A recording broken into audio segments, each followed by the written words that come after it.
Welcome back. Is Ethereum due for a comeback, or is it at risk of more downside? We're going to be discussing that among many other topics, including New York is eliminating meme coins, Binance is purchased, Ripple gets licensed in more areas around the world.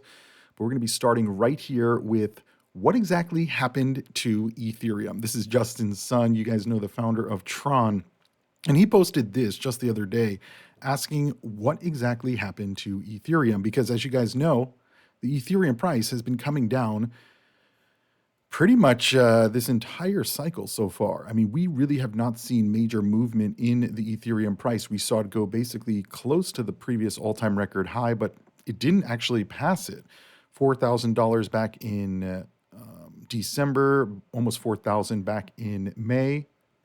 And so we're going to break down where Ethereum is going, and really what is going on in the rest of the market, because a meme coin ban, yeah, a lot to discuss. So make sure you guys are subscribed to the channel, give the video a thumbs up, and let's get into today's topics.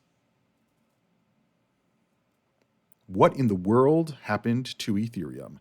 Now, this article kind of caught my eye. It says Ethereum price is at risk of a falling knife. This was posted the day that I'm recording this video. It says the current trend in the price of Ethereum ignites the risk of a falling knife. That situation where one ends up catching the knife while it's still falling, meaning you keep buying thinking you're buying the dip, but the dip keeps dipping, and there's just really no end in sight, right? There are those who believe that essentially the bottom might have been reached and that the price of ETH is destined to rise again, but the issue is actually more complex. And so they kind of talk about really what this whole falling knife situation is. But I mean, guys, look at this price chart. We went from $4,100 just a few months ago within the last 60, 90 days, and 90 days. And we came down more than 50%, right? Almost 60, 65%. This is a huge drop for the major crypto that has the most adoption, the most usage, the most DeFi, the most transacting, the most interoperability bridges, the most connections to other blockchains. And listen, I get it. Like, there's a lot of people who believe that their coin is better, or their narrative in their coin is better. But at the end of the day, Ethereum is going to continue to be the #2 cryptocurrency from a regulatory standpoint, from an adoption standpoint, from an integration standpoint. We know World Liberty Finance, which is effectively the presidential family's, digital asset company, you could say. Pretty much they're only investing in Ethereum and Ethereum-based cryptos and all the coins that are wrapped on the Ethereum blockchain. And so I don't necessarily think that we're at risk of the price falling significantly more. Could it fall further down? Yeah, I mean, we could go to these lows from the bear market in 2022, which was about $800, maybe a little bit lower than that. Remember what I told you guys in the last cycle? One of the coins that we watched pretty extensively in the previous cycle was Cardano. And Cardano, during the transition period from the bear market to the bull market, we saw Cardano reach literally all-time record lows below ICO price. ICO price was, I think, around 2.5 cents. And I think that we went down to 2 cents at that point in the actual spot price of Cardano. But then what happened is Cardano went from effectively like 3 cents all the way up to $3.10. So over 100x. Are we going to see a 100x with Ethereum? Highly unlikely, at least in the short term. But I definitely think, reaching all-time record highs is in the cards in the very near future.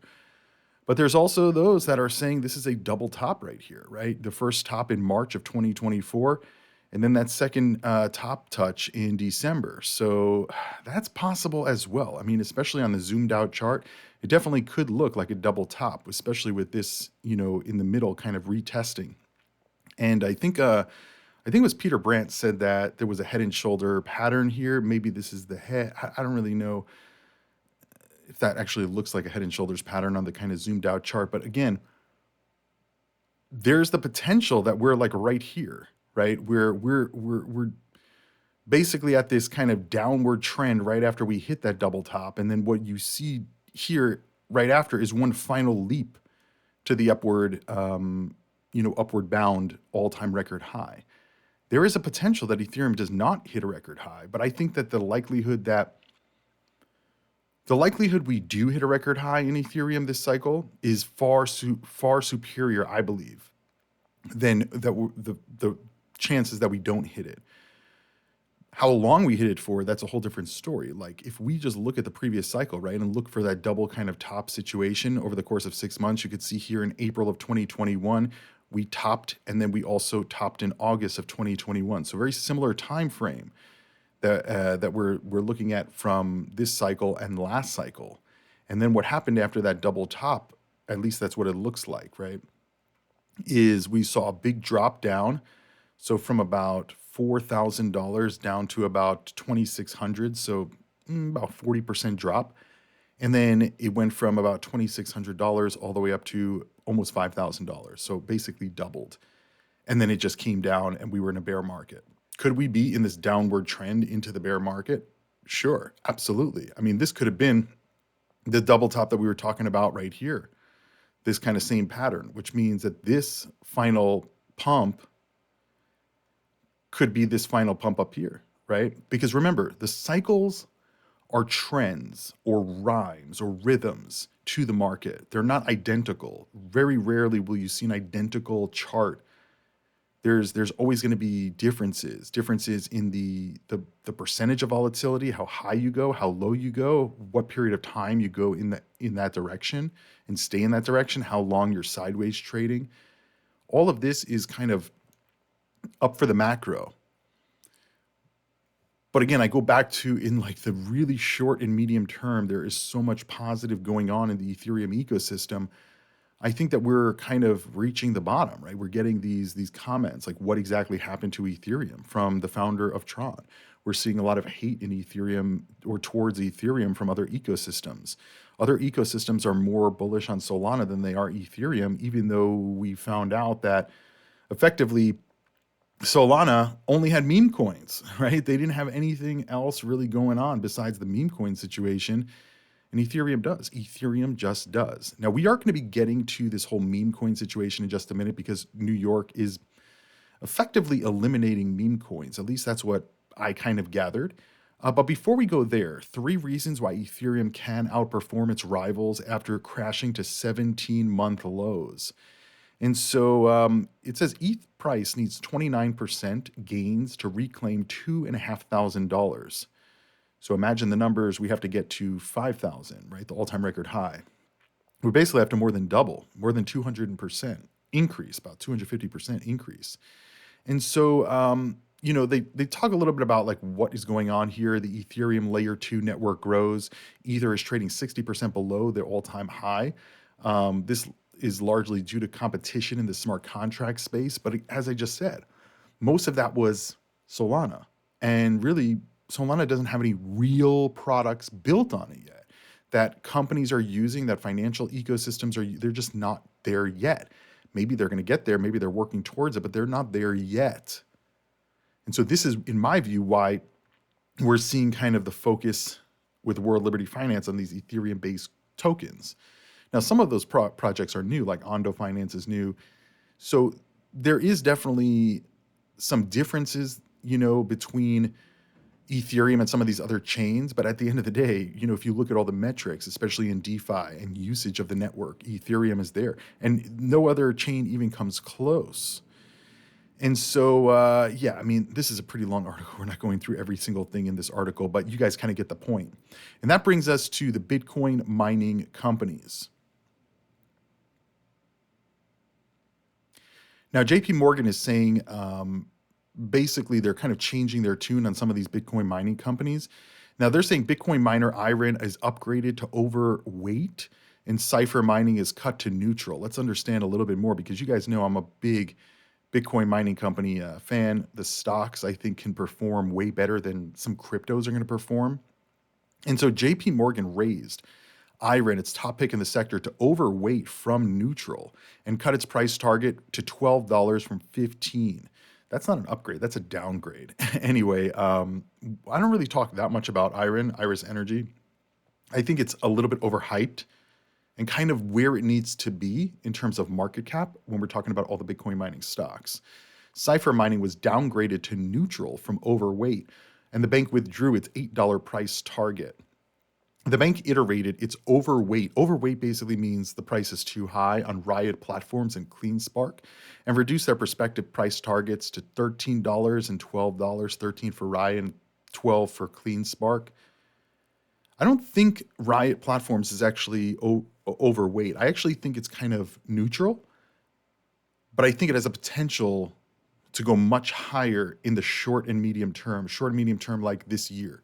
Because remember, Riot Platforms owns 20% of Bitfarms. Bitfarms is about to make a major acquisition of a US based company, Stronghold, which is going to expand their portfolio. I think the CEO of Bitfarms said their target is to have 70% of the mining in the United States. And we've been seeing changes in the company to go after that. And they're also looking at AI and high power compute. So I'm a real big Bitfarms fan, and therefore Riot. If you're Bitfarms, you also have to kind of believe in Riot and hope that Riot doesn't sell their stock, because if they sell their stock at Bitfarms, maybe they already did, the stock can fall pretty substantially.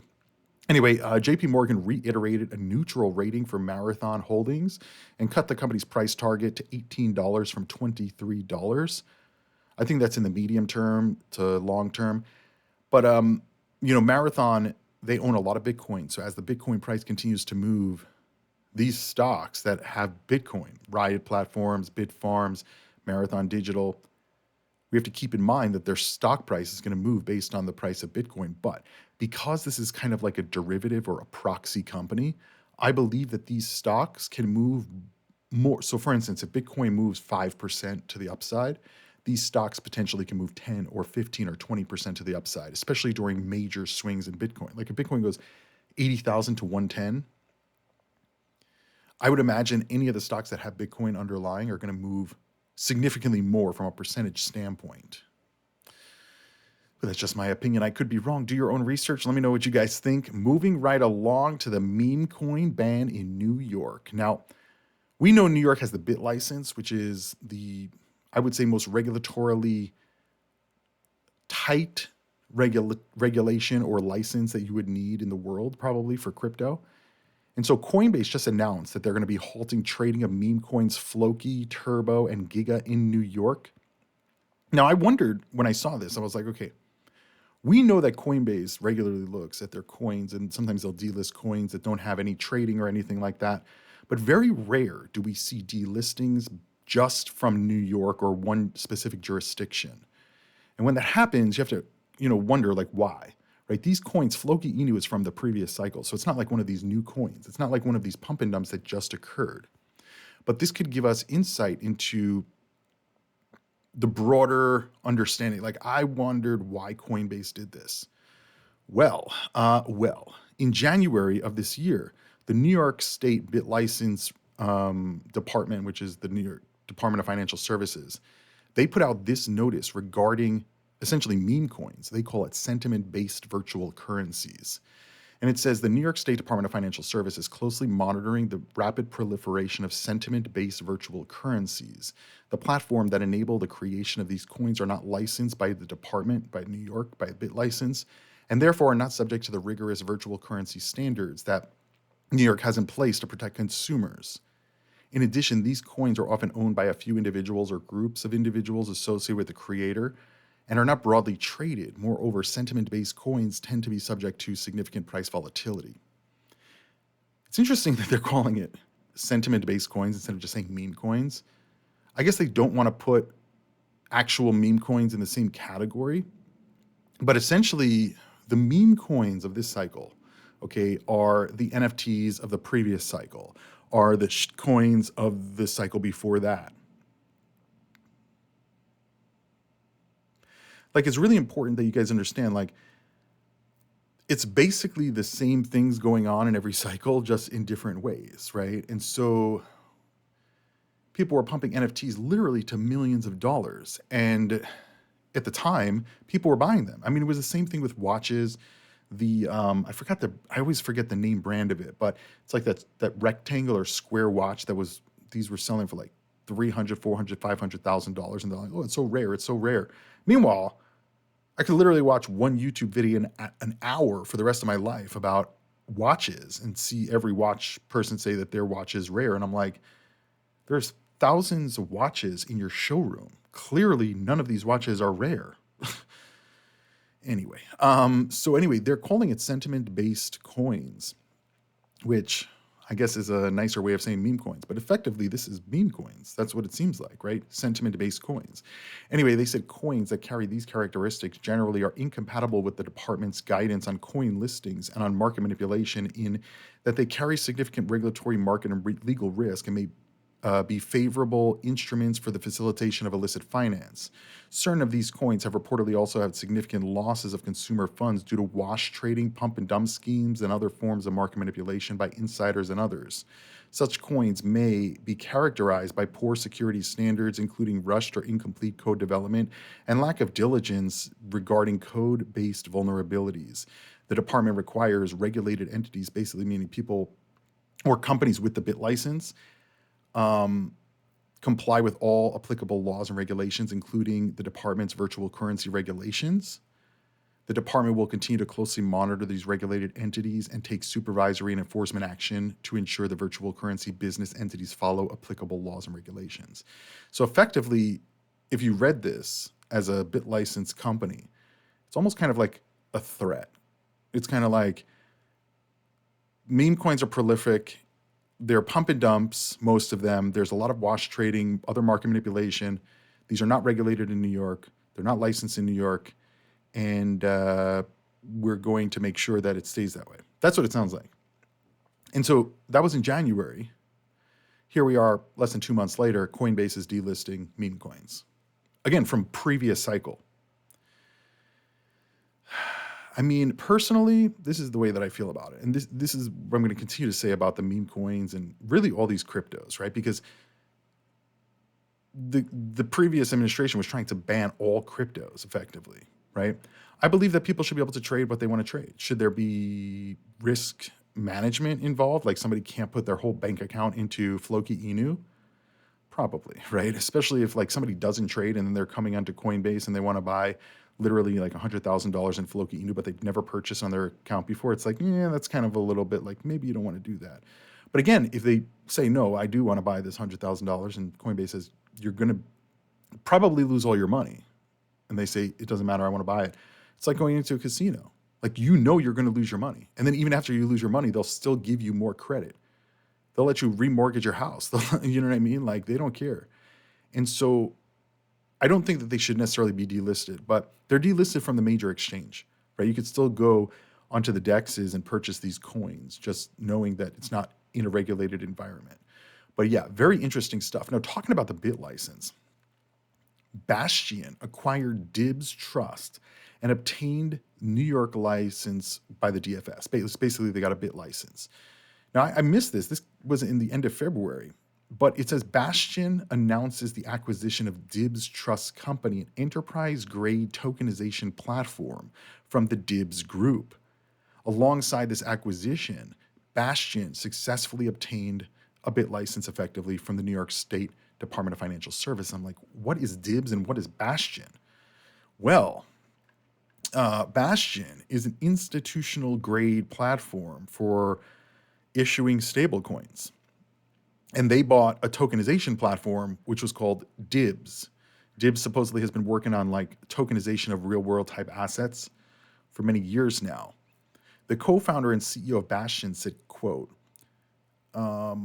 he said, at Bastion, our mission is to empower innovative institutions and enterprises with secure, modern, and compliant financial solutions.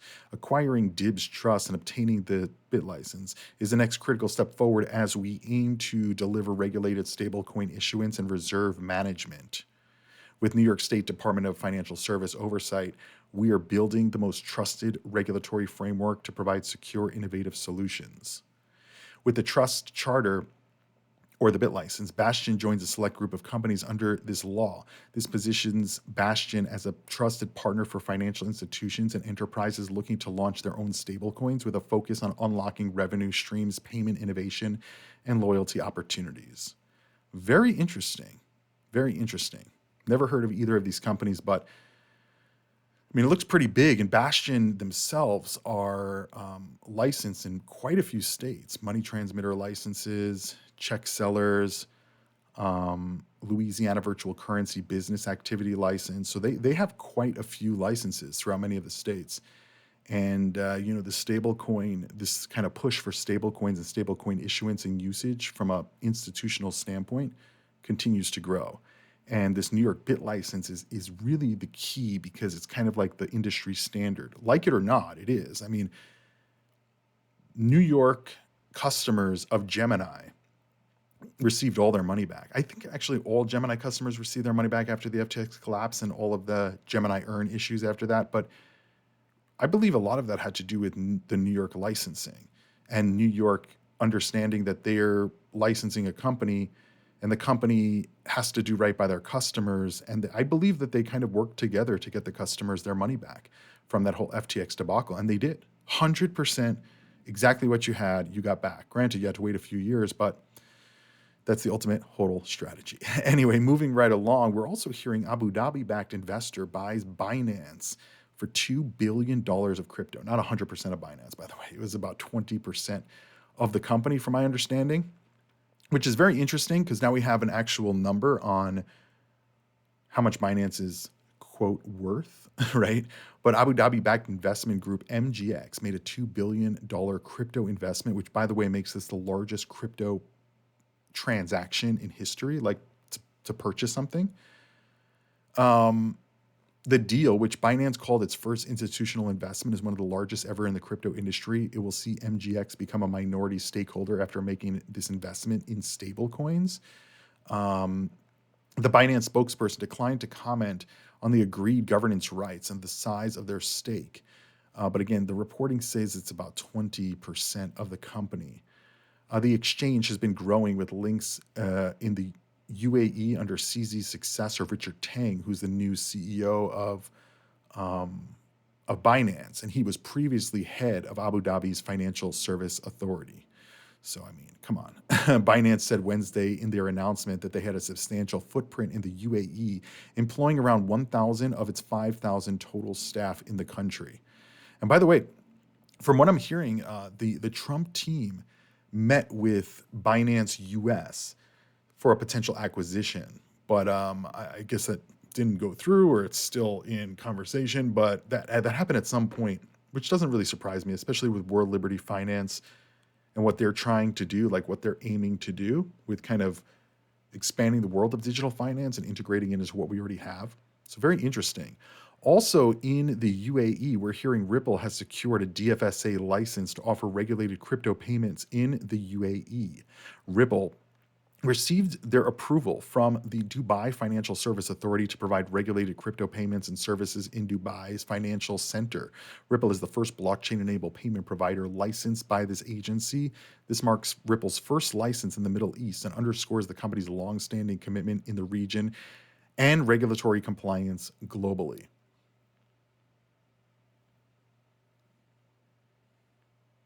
So you can see there is massive, rapid expansion around the world for stablecoins, for cryptocurrencies, for regulated entities.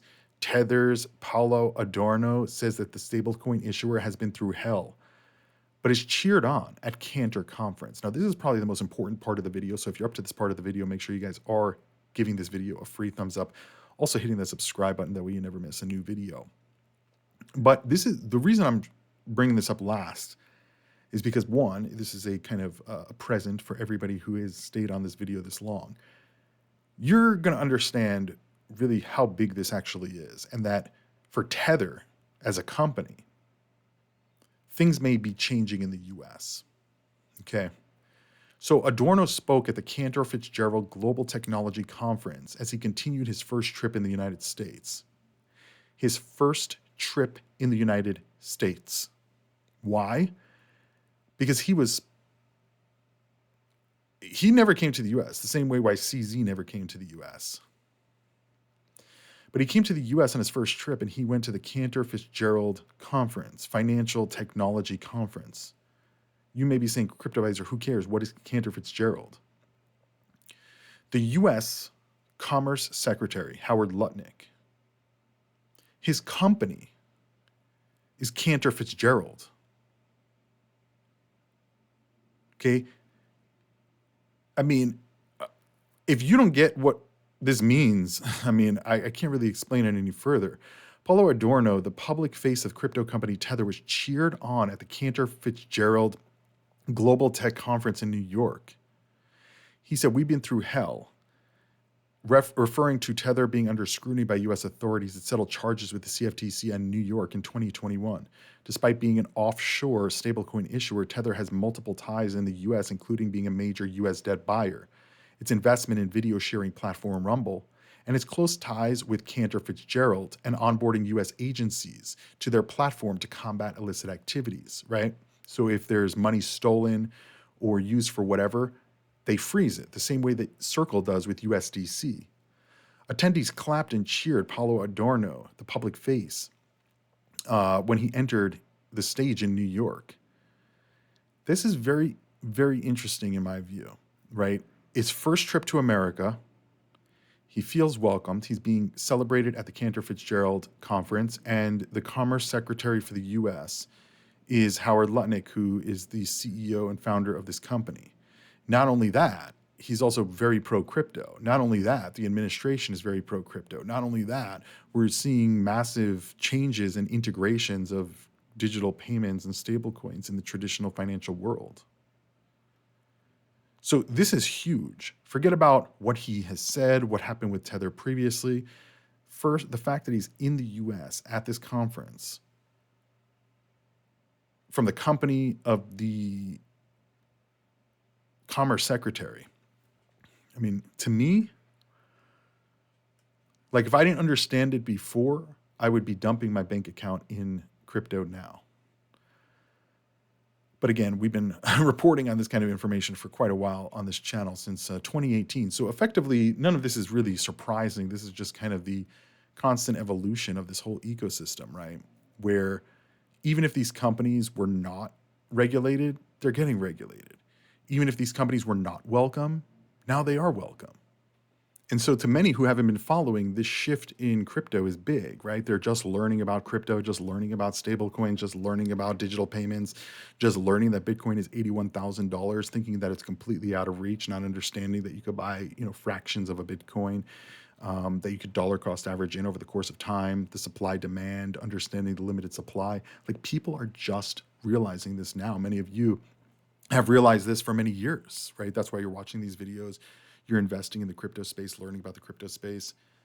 But there's a lot of people who still don't know about it or know basically nothing about it. And they're going to be the ones buying when Bitcoin reaches an all-time record high. Believe me, guys, that is the mark of the top of the market. I'm telling you. If you really want to know the top of the market, tell all your friends and family, Bitcoin, Bitcoin, Bitcoin. Just say Bitcoin in every conversation you have with them. And they're gonna ignore you, right? And then the minute they call you and say, "Oh, how do I buy Bitcoin?" Top of the market, sell your entire account. Sell your entire account. I mean, it's literally very interesting. This happens every cycle. Every cycle. I told you guys previous cycle, somebody called me. They basically maxed their account out buying Shiba Inu coin. I'm like, what? Why are you buying Shiba Inu coin? Like, oh, everyone's talking about it on TikTok. This is the big thing. This is going to be the next big thing. I'm like, no, it's not. Like, yes, it is. I'm like, okay, good luck. Let me know when you're rich. Haven't heard from them since. Anyway, I'm just joking. We have talked, and they're not rich, but they're also not poor, so they're doing all right. But yeah, I mean, it's like the same thing going to a casino, right? You go to a casino, you win some, you lose some, come out even sometimes. But in the general sense, right, in crypto space, like you have to understand, meme coins are risky. Most people are not going to make money in meme coins. Would I invest in meme coins? I mean, very, very little, and really only during a bear market. But, there's going to be a lot of people that just, the next meme coin comes out, they want to buy it, right? Peanut the Squirrel. Nobody's talking about Peanut the Squirrel anymore. Peanut the Squirrel went from $1.90, and now it's down to, I think, 10 cents. I mean, Dogecoin, I think will be around for a while. Maybe Shiba Inu will be around for a while as well. But other than that, it's too much competition, guys, with the real money, the real financial ecosystems like Ethereum, what we were talking about at the beginning of the video. Could you have higher percentage gains than Dogecoin? Sure. But are you going to be more secure in Ethereum from a financial standpoint and a long-term investment thesis? I would say 100% safer in Ethereum than Doge. But again, that's just my opinion. The data may actually show that I'm wrong on that and that I'm going to be wrong in the future. That's why you have to do your own research, understand what you're investing in, the risks involved, and understand you're not going to win every single trade. So focus on the macro, zoom out on the charts, and let me know what you guys thought about today's video. Don't forget to give the video a free thumbs up. I'll see you guys when I see you. As always, crypto on.